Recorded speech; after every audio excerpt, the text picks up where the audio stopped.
Someone recently asked me, what's the difference between someone in church catching the Holy Ghost and a Vaudouisan who claims that they're mounted by a spirit?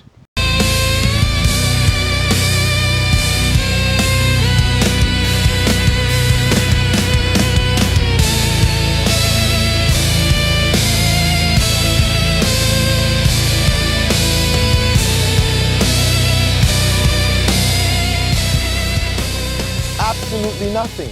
See, the only difference is the environment. When they're playing this music, you know, both people become very ecstatic. They become very excited. So they move around according to the influence.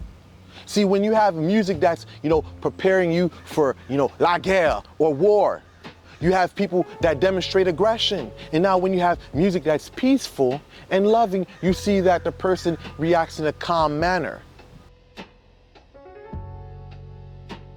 Many people get channeling, possession, trance confused. See, I'm gonna take a time out to give a little free promotion to a lady by the name of Hypno Goddess. Now, if you go to her channel, you'll actually find out a lot about how the subconscious works.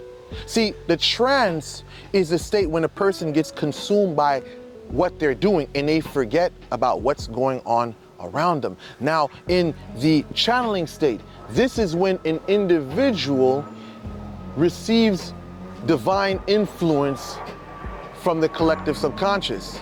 If we're talking about possession, we're talking about an individual who has succumbed to outside influential factors. Now that can be music, it can be prayer, it can be drugs or alcohol.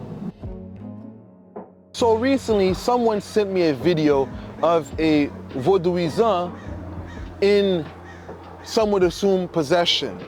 Now, the critique of this video from various Vaudouisans was that the individual didn't walk on broken glass that was on the floor. Now, I say this is where we have to draw the line, because there's a thin line between entertainment and Vaudou. Or let me just say religion in general. In church, you can see on TV that there's certain pastors, especially in Africa, they demonstrate supernatural power. They claim that they're able to heal people. We all know that's a bunch of BS. Now in Vaudou, you find the same thing. What do you find? You find people doing tricks. I will say this is where you have to use your common sense, because there's individuals online right now that can perform the same tricks. See, you got to understand that people in the Vaudou, in these religious communities, they feed off of your ignorance. So to keep your attention, they have to do these shenanigans.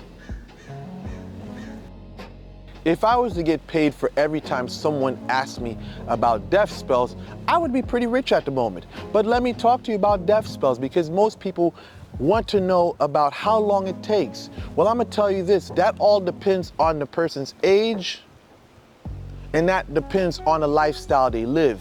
And I've probably said this before, and I'll say it again.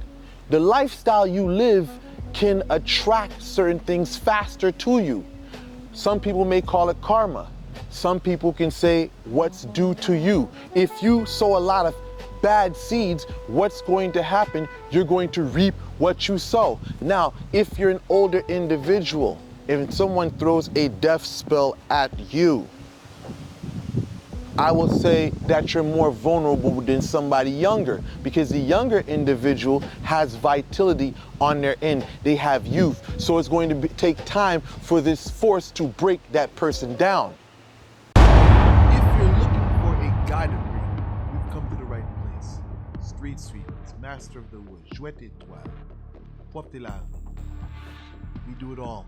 We use real gold. We use real diamonds. We use simi as well as precious stones. If you're interested, contact us in the description. Now, as far as death spells and 24-hour results, see, if you find that in Haiti, most of the time, it's not magie. What it is someone administered a poison that took that individual out.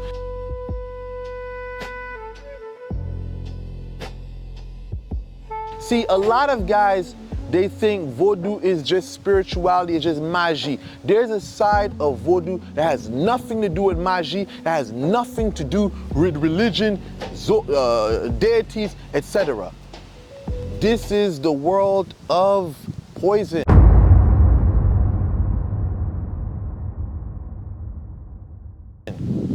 And you'll find a lot of people that utilize this stuff, or let's just say, before all this the intervention of gangs, a lot of people use this stuff. And this is why most people knew not to drink from people they didn't know, because they understood that people do utilize that stuff. So people say, how come, you know, Vodou in Haiti, you read about all these stories about the magie and stuff they do and people dying in 24 hours. Let me explain this to you so that it can make some sense. See, Haiti does not have the technology that the United States have. So a lot of things that transpire just goes written as supernatural, etc. But a lot of the times, a lot of this is criminal activity. A person utilizing poisons to subdue someone. So when you hear, oh, the 24 hours, how come none of this 24-hour stuff happens in the United States? Because most people are aware that there's a thing called forensics.